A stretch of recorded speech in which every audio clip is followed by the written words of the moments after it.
প্রিয় শিক্ষার্থী বন্ধুরা, আসসালামু আলাইকুম রাহমাতুল্লাহ। এনএসএন একাডেমির পক্ষ থেকে তোমাদেরকে জানাই অভিনন্দন। এখন আমরা দেখব তোমাদের বিজ্ঞান বইয়ের পৃষ্ঠা নং 35।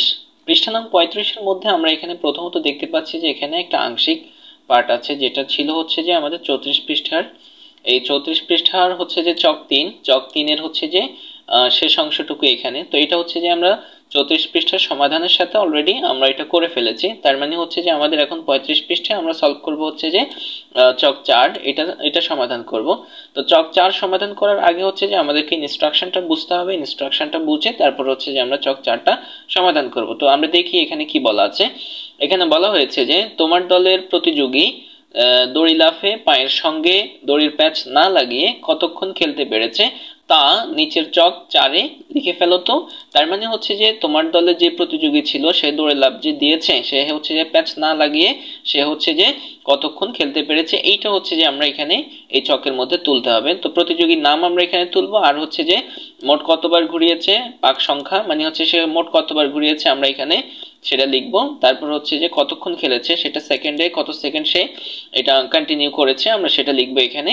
আর এখানে হচ্ছে যে প্রতি সেকেন্ডে কত পাক দিয়েছে, সে প্রত্যেকটা সেকেন্ডের মধ্যে তার হচ্ছে যে কতবার ঘুরিয়েছে সেটা আমরা এখানে দিতে হবে। আর হচ্ছে যে অবস্থান ক্রম, তার হচ্ছে যে অবস্থানটা কি, সে কততম হয়েছে, প্রথম না দ্বিতীয় না তৃতীয় হয়েছে। তো আমরা হচ্ছে যে এটা তোমাদের জন্য আমাদের আনসার সেকশনে খুব সুন্দরভাবে আমরা সাজিয়ে রেখেছি। চলো আমরা দেখি। এই যে এটা হচ্ছে যে আমাদের 35 পৃষ্ঠার সমাধান, চক হচ্ছে যে 4। তো এখানে আমরা প্রথমত প্রতিযোগীর নাম যেটি দিয়েছি সেটি হচ্ছে যে মোহাম্মদ শামীম। তুমি চাইলে তোমার একটা বন্ধুর নামও এখানে দিতে পারো, কোনো অসুবিধা নেই। তারপরে হচ্ছে যে মোট কতবার ঘুরিয়েছে পাক সংখ্যা, আমরা হচ্ছে যে এখানে 15 দিয়েছি। তুমি চাইলে এটা হচ্ছে যে আরো বাড়িয়েও দিতে পারো, আরো কমিয়েও দিতে পারো, কোনো অসুবিধা নেই। তারপরে হচ্ছে যে কতক্ষণ খেলেছে সে সেকেন্ড, আমরা হচ্ছে 15 সেকেন্ড দিয়েছি। তার মানে আমরা দিয়েছি যে প্রত্যেকটা সেকেন্ডে সে একবার ঘুরিয়েছে, এই অনুপাতে আমরা দিয়েছি। তোমরা চাইলে এটা কম বেশি করতে পারো, কোনো অসুবিধা নেই। আর অবস্থান ক্রম হচ্ছে যে আমরা প্রথম দিয়েছি, তোমরা হচ্ছে যে সে যততম হয় সেটা দিতে পারো, কোনো অসুবিধা নেই। তো বন্ধুরা এই ছিল হচ্ছে যে 35 পৃষ্ঠার সমাধান।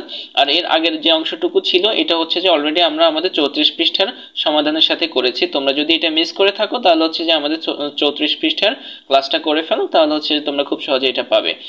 আচ্ছা, তো হচ্ছে যে এখন আমরা দেখব তোমাদের বিজ্ঞান বইয়ের হচ্ছে যে 36 পৃষ্ঠার সমাধান। 34 পৃষ্ঠার মধ্যে আমরা এখানে দেখতে পাচ্ছি যে চক 5 নামে হচ্ছে যে একটা চক দেয়া আছে, আর সাথে সাথে হচ্ছে যে এখানে একটা বক্স দেয়া আছে, এখানেও কিছু কাজ করতে হবে আমাদের। তো হচ্ছে যে আমাদের এই চকে কি কাজ করতে হবে সেটা হচ্ছে যে আমরা যদি এখন হচ্ছে যে ইনস্ট্রাকশনটা পড়ি তাহলে আমরা বুঝতে পারবো এখানে কি করতে হবে।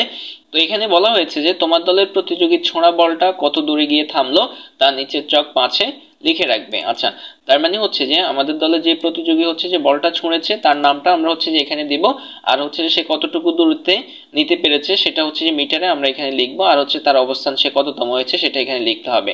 তো বুঝতে পেরেছি। এরপরে বলছে যে এখানে ভার নিক্ষেপের সময় তোমার দলের প্রতিযোগী ছুড়ে দেওয়া ভার কিভাবে উপরে উঠেছিল আর কিভাবে নিচে নেমে এসেছিল তা ছবির নিচের ফাঁকা জায়গায় এঁকে রাখো। মানে হচ্ছে তোমার দলের যে প্রতিযোগী সে যে ভারটা নিক্ষেপ করেছে কিভাবে এটি ভারটা উপরে উঠেছে এবং হচ্ছে যে কিভাবে এটি নিচে আসছে, এই জিনিসটা হচ্ছে যে আমাদেরকে এখানে ছবির মাধ্যমে দেখাতে হবে। তো মোটামুটি এই দুইটা কাজ আমাদেরকে হচ্ছে যে 36 পৃষ্ঠা করতে হবে।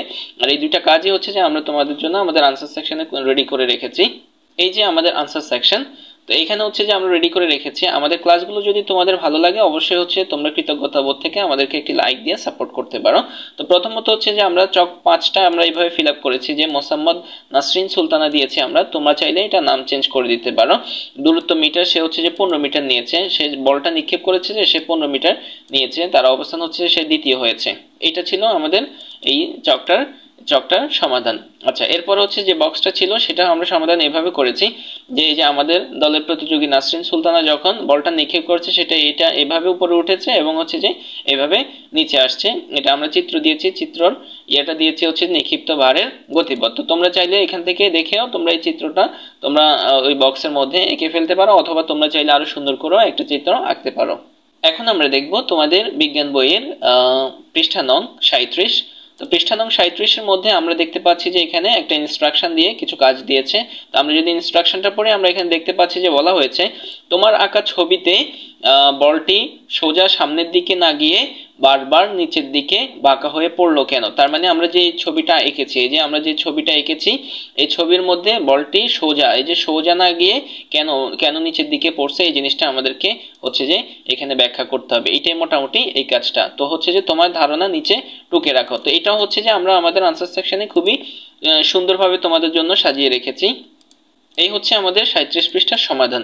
তো আমরা উত্তরটা এভাবে সাজিয়েছি যে কোনো বস্তুকে উপরের দিকে ছুঁড়ে দিলে সেটি সামনের দিকে না গিয়ে মধ্যাকর্ষণ বলের কারণে নিচের দিকে বাঁকা হয়ে পড়ে। আচ্ছা, ছোঁড়া বস্তুর উপর মধ্যাকর্ষণ বল নিচের দিকে কাজ করে, তাই উপরের দিকে ছুঁড়ে দেওয়া বলটি সামনের দিকে না গিয়ে বারবার নিচের দিকে বাঁকা হয়ে পড়ে। তো প্রিয় বন্ধুরা, এই ছিল আমাদের 37 পৃষ্ঠার সমাধান। আমাদের ক্লাসগুলো যদি তোমাদের ভালো লাগে অবশ্যই আমাদেরকে একটি লাইক দিয়ে সাপোর্ট করতে পারো। আর তোমরা যদি আমাদের চ্যানেলটিকে সাবস্ক্রাইব না করে থাকো প্লিজ সাবস্ক্রাইব করো, আমাদের সঙ্গে থাকো। অসংখ্য ধন্যবাদ সবাইকে। আসসালামু আলাইকুম ওয়া রাহমাতুল্লাহ।